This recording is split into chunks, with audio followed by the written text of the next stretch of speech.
अस्सलाम वालेकुम दोस्तों, इस वीडियो में हम डिस्कस करेंगे physics FSc class 11 chapter number 9 physical optics के डिफरेंट कंसेप्ट से जो डिफरेंट एमसीक्यूज़ लिए गए।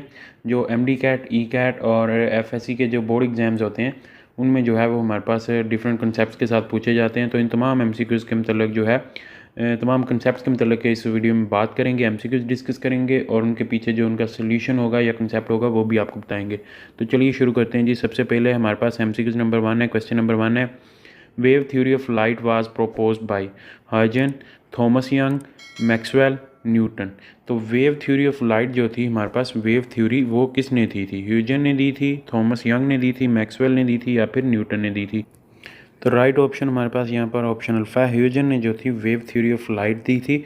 और उसके अलावा जो थॉमस यंग था इसने हमारे पास जो है स्लिट एक्सपेरिमेंट किया था, लाइट का स्लिट एक्सपेरिमेंट किया था। और मैक्सवेल जो था उसने हमारे पास जो है इसकी इलेक्ट्रोमैग्नेटिक जो नेचर होती है, इलेक्ट्रोमैग्नेटिक नेचर उसको जो है वो डिफ़ाइन किया था। और न्यूटन ने कहा था कि जो हमारे पास लाइट होती है ये हमारे पास जो है कॉर्पस्कुलर नेचर की होती है, यानी कॉर्पस्कुलर फॉर्म में जो है वो हमारे पास जो है वो ट्रैवल करती है। तो ये हमारे पास जो है अल्फा ऑप्शन यहाँ पर एमसीक्यू नंबर 1 का जो है वो राइट है। नेक्स्ट है हमारे पास एमसीक्यू नंबर 2 है। Question number 2, light reaches the earth from the sun in dash wave front. कौन से वेव फ्रंट की फॉर्म में हमारे पास जो है लाइट जो है अर्थ से जो है वो अर्थ पर पहुंचती है सन से? Conical, cylindrical, spherical, plane. तो हमारे पास जो सिलेंड्रिकल होता है ये हमारे पास उस सूरत में होता है जब हमारे पास जो है लीनियर सोर्स हो, जैसा कि हमारे पास जो है स्लिट एक्सपेरिमेंट में जो है वो होता है, स्लिट सोर्स होता है। और उसके अलावा जो हमारे पास स्फेरिकल होती है ये हमारे पास जो है जी पॉइंट सोर्स की मदद से जो है वो हमारे पास जो है पॉइंट सोर्स हो, तो तब हमारे पास जो है स्फेरिकल जो है वो वेव फ्रंट होता है। जबकि एट इन्फिनिटी स्टेज जो है हमारे पास स्फेरिकल जो वेव फ्रंट होता है उसको जो है वो वेव फ्रंट में जो है वो प्लेन वेव फ्रंट में जो है वो कन्वर्ट हो जाता है। तो जो हमारे पास लाइट आती है सन से अर्थ पर वो हमारे पास प्लेन वेव फ्रंट की फॉर्म में जो है वो आती है। डेल्टा ऑप्शन यहाँ पर जो है राइट है। नेक्स्ट है हमारे पास एमसीक्यू नंबर 3 है, the phase difference between 2 points on wave front is pi 0, पाई/2, पाई/4। तो हमारे पास जो है वेव फ्रंट होता है उस पर मौजूद जितने भी तमाम तर पॉइंट्स होते हैं उनमें हमारे पास जो है सेम वेव फेज़ डिफरेंस होता है, सेम फेज़ होता है। तो उनमें जो है वो फेज़ डिफरेंस नहीं होगा, बल्कि जब सेम फेज़ होगा तो उसमें फेज़ डिफरेंस जो है वो 0 आएगा। तो बीटा ऑप्शन यहाँ पर जो है राइट है। नेक्स्ट है हमारे पास एमसीक्यू नंबर 4 है, the relation of grating element can be expressed as length of grating element over distance between slits, length of grating element over number of lines ruled on it, number of lines ruled on it over length of grating element, distance between slits over length of grating element. तो हमारे पास जो relation है grating element का वो कैसे express होगा?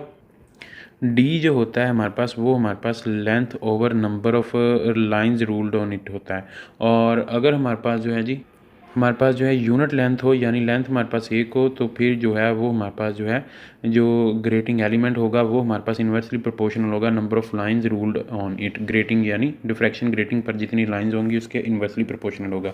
तो यहाँ पर बीटा ऑप्शन जो है एमसीक्यू नंबर 4 का वो हमारे पास जो है राइट होगा। नेक्स्ट है हमारे पास एमसीक्यू नंबर 5 है, interference and diffraction of light sports the.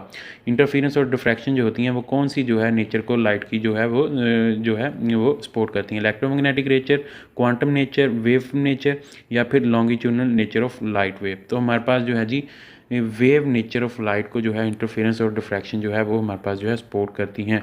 तो नेक्स्ट है हमारे पास एमसीक्यू नंबर 6 है, two sources of light are coherent if they emit rays of same wavelength, same amplitude of vibration, same wavelength with constant phase difference, same amplitude and wavelength.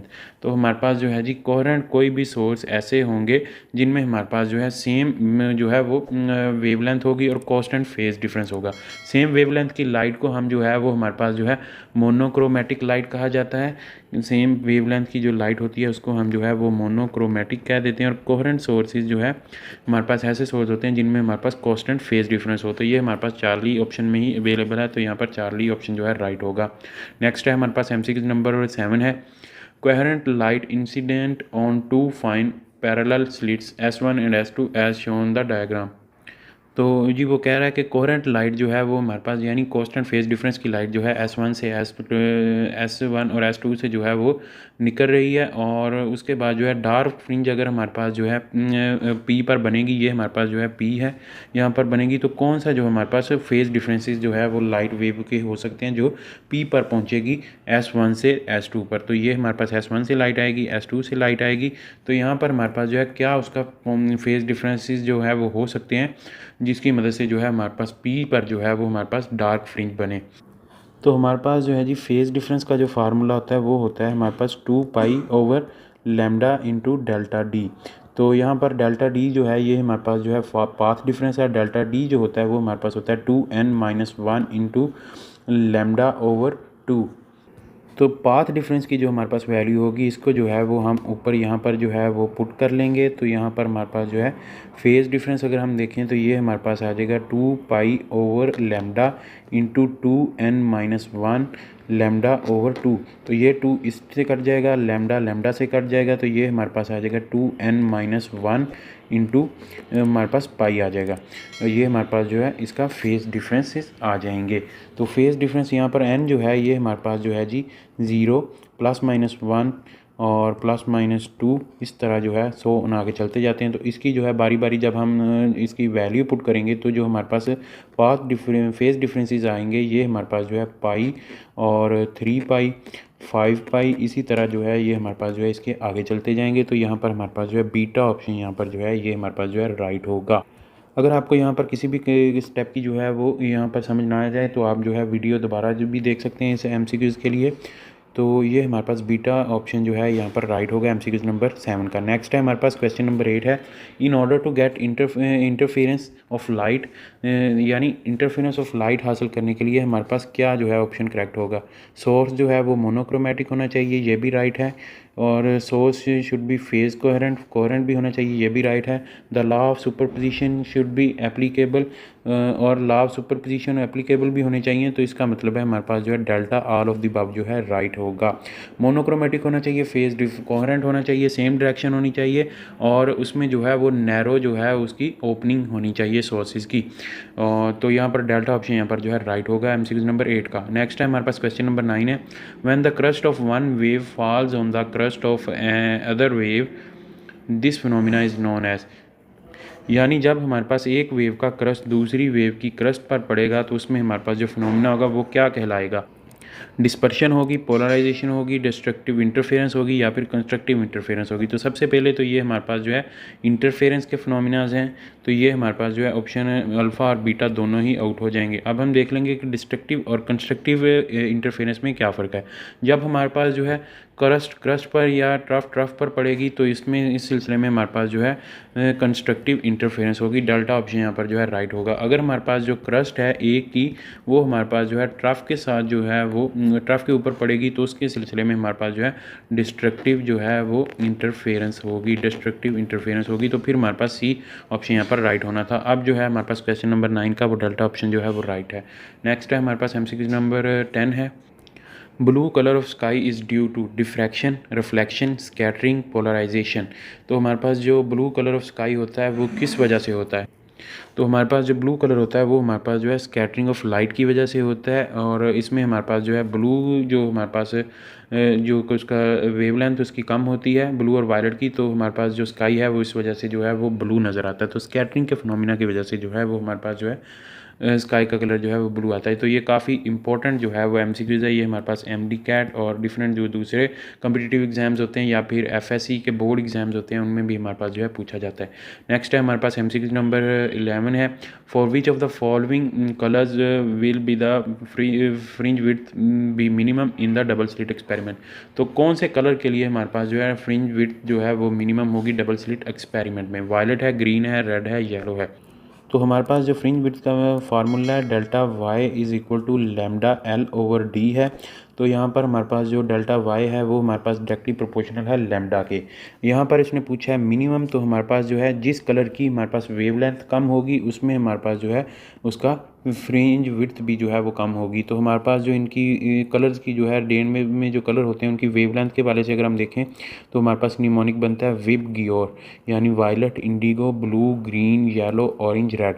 तो violet की हमारे पास जो है सबसे कम जो है इसमें वेवलेंथ होगी। तो यहाँ पर वेवलेंथ कम होगी तो उसकी फ्रिंज विड्थ भी मिनिमम होगी। अल्फा ऑप्शन यहाँ पर जो है राइट होगा।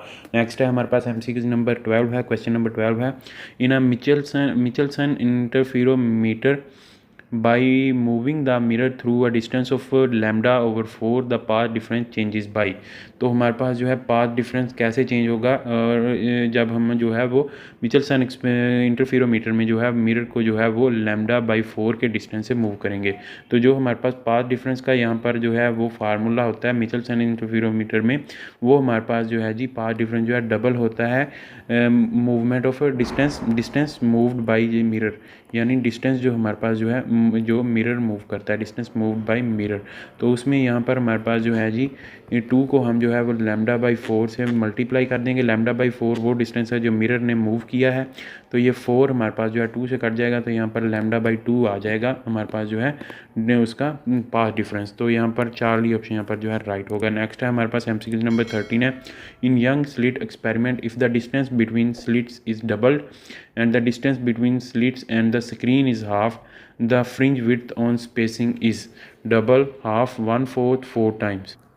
तो सपोज करें ये हमारे पास जो है जी एक स्लिट एक्सपेरिमेंट की एक जो है वो छोटी सी मिसाल है। ये हमारे पास जो है S1 है, ये हमारे पास जो है S2 है। S1 और S2 के दरमियान जो हमारे पास जो डिस्टेंस है, स्लिट्स के दरमियान जो डिस्टेंस है उसको हमने जो है वो पहले D था तो अब जो है वो 2D कर दिया है।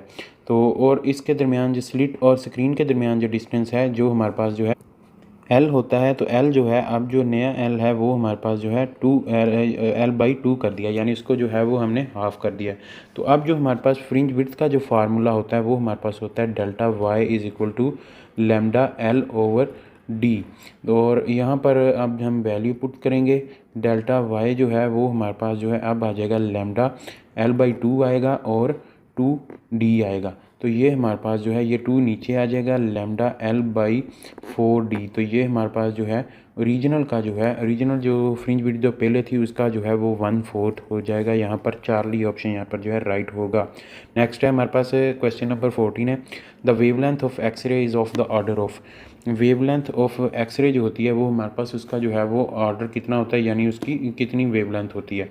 1000 एंगस्ट्रम होती है, 10 एंगस्ट्रम होती है, 1 एंगस्ट्रम होती है, या फिर 100 एंगस्ट्रम होती है। तो ये हमारे पास वेवलेंथ होती है एक्सरे की, वो हमारे पास 1 एंगस्ट्रम उसका जो है वो उसकी वेवलेंथ होती है एक्सरे की। तो चार्ली ऑप्शन यहाँ पर जो है राइट होगा। नेक्स्ट है हमारे पास एमसीक्यू नंबर है जी 15, लास्ट एमसीक्यू है, which of the following can not be polarise. तो इनमें हमारे पास जो है कौन सी वेव ऐसी है जो पोलराइज जो है वो नहीं हो सकती। रेडियो वेव है, अल्ट्रा वायलेट वेव है, एक्सरे वेव है, या फिर साउंड वेव है। तो हमारे पास जो पहले तीनों ऑप्शन में दी गई हैं ये हमारे पास जो है इलेक्ट्रोमैग्नेटिक वेव्स हैं। तो ये तीनों ही हमारे पास जो है पोलराइज जो है वो हो सकती हैं। जबकि साउंड वेव जो डेल्टा ऑप्शन है ये हमारे पास जो है ये हमारे पास मैकेनिकल वेव होती है, इसलिए ये हमारे पास जो है वो पोलराइज जो है वो नहीं हो सकती। तो यहाँ पर डाटा ऑप्शन जो है राइट होगा। तो दोस्तों यहाँ पर हमारे पास जो तमाम तरह एमसीक्यूज जो है कंप्लीट होते हैं चैप्टर नंबर 9 के फिजिकल ऑप्टिक्स के। उम्मीद करता हूँ दोस्तों आपको वीडियो पसंद आई होगी। वीडियो पसंद आई तो इसे लाइक कीजिएगा, दोस्तों के साथ शेयर कीजिएगा। अगर आप इस चैनल पर नए हैं तो चैनल सब्सक्राइब कर लें और साथ बेल आइकन को प्रेस कर लें। इस वीडियो में इतना मिलेंगे कि नई वीडियो के साथ। अपना बहुत सारा ख्याल रखिएगा, दुआ में याद रखिएगा। तब तक के लिए अल्लाह हाफिज़।